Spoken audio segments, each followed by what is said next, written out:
এটা হচ্ছে ফিশ পোলাওয়ের ফিশ কচুরির মশলা।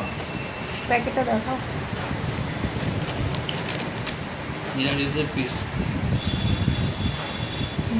কি মশলা বলো? এর সঙ্গে অল্প একটু জিরে গুঁড়ো, আদা এর সঙ্গে মিশতে হয়।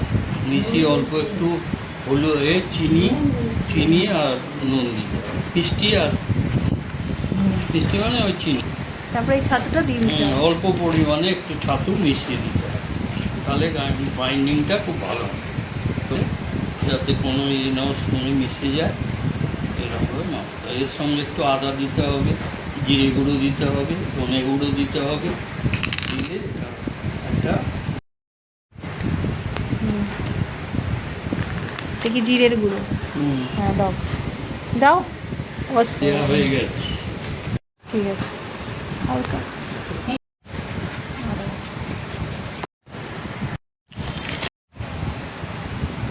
তো চিনি মাখানো।